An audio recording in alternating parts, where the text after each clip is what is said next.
Hello everyone, welcome to another video. हाँ जी जनाब, तो बात करते हैं ड्रामा जान निसार की अदर एपिसोड्स की, जिसके अंदर जो हमें डर था वही हुआ। तो जैसे कि दुआ जो है हमारी वो सरफराज की बातों में आ जाती है और सरफराज जो है गाहे बगाहे फ़िज़ा को लेने छोड़ने के बहाने जो है वो उसके घर के चक्कर लगाता है, क्योंकि वो घर पर मौजूद होती है। नौशरवान जो है वो मीटिंग पे गया होता है और इस चीज़ का फ़ायदा उठाते हुए सरफराज जो है उसे बार बार मुलाकात की कोशिश करता है।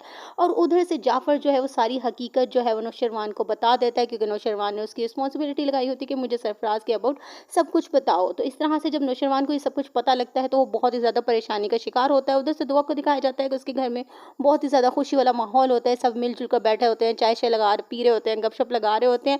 और उधर नौशरवान जो है बहुत ही ज़्यादा परेशान बैठा होता है, दुआ के लिए बहुत फिक्रमंद होता है कि उसने ये क्या किया मेरे साथ और क्यों किया। जैसा कि उसने सरफराज की हकीकत जो है वो मुझसे क्यों छुपाई, वो क्यों मुझसे ये सब कुछ छुपाती रही कि वो सरफराज को जो है पहले से जानती है और सरफराज ही वही शख्स है जिसने उसकी ज़िंदगी को तबाह किया। नौशरवान ये सोच बहुत ज़्यादा परेशान हो रहा होता है और वो दुआ से बिल्कुल भी जो है वो बात नहीं करता है। दुआ जब भी उससे कांटेक्ट करने की कोशिश करती है तो वो जो है वो उसकी कॉल काट देता है, और अगर बात करता है तो बहुत रूडली बिहेव करता है। और उसने अपनी वापसी की जो टिकट्स है, अपनी फ़्लाइट है, वो भी जो है कैंसिल कर चुकी होती है। अब वो वहीं पे बैठा हुआ जो है वो उसकी तमाम हकीकत को मालूम करने की कोशिश कर रहा होता है कि दुआ ने जो है मेरे साथ ऐसा क्यों किया है। इसमें दिखाते हैं कि फ़िज़ा के घर वालों को, यानी कि उसके ससुराल वालों को भी पता लग जाता है कि जो फ़िज़ा की बहन है वो दुआ है, और उसके जो है वो सरफराज की बॉस की बीवी है। ये सब कुछ सुन के जो उसकी सास है वो बहुत ज़्यादा खामोश हो जाती हैं, वो भी इस प्रेशर में आ जाती हैं कि कहीं से वो सरफराज की नौकरी को ख़त्म ना कर दें। और उधर जो नौशरवान होता है वो ये सब कुछ जो है वो सोच रहा होता है, कैसे कि कशमाला ने उसे कॉल करके बताया होता है कि किस तरह से जो है वो किसी से सरफराज से मुलाकात करने के लिए गई है और किस तरह से उसने उसकी फ़ोटो क्लिक की है।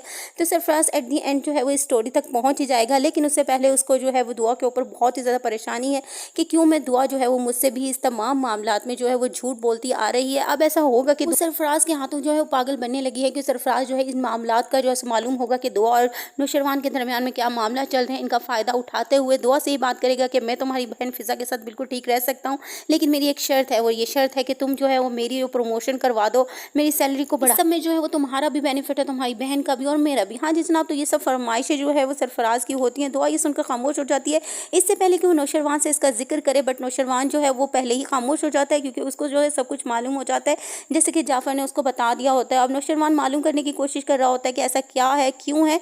तो ये सब का कुछ जानने के लिए जो है वो नौशरवान जो है बहुत ज़्यादा बेताब होता है कि आपको लगता है कि नौशरवान जो है वो दुआ को ये सब कुछ पूछेगा। हालांकि वो ये सब कुछ जानता है कि जैसे कि फ़ोटो क्लिक करके कशमाला ने उसको सेंड की है, तो इसी तरह फ़रा के मामले में जो कि नौशरवान से मुलाकात होती थी फ़रा की, तो उसकी जो पिक्चर्स खींच के उसने जो है वो दुआ के पास फेंकी थी, यानी कि सेंड की थी। लेकिन दुआ ने जो है इसका बड़ा जो है वो संजीदगी के साथ इसका जो है वो रद्द-ए-अमल इख्तियार किया था और बहुत ही ज़्यादा जो है ना इस चीज़ को लिया था कि किस तरह से मुझे जो है नौशरवान को पूछना चाहिए, किस तरह से मुझे उस पर ट्रस्ट करना चाहिए।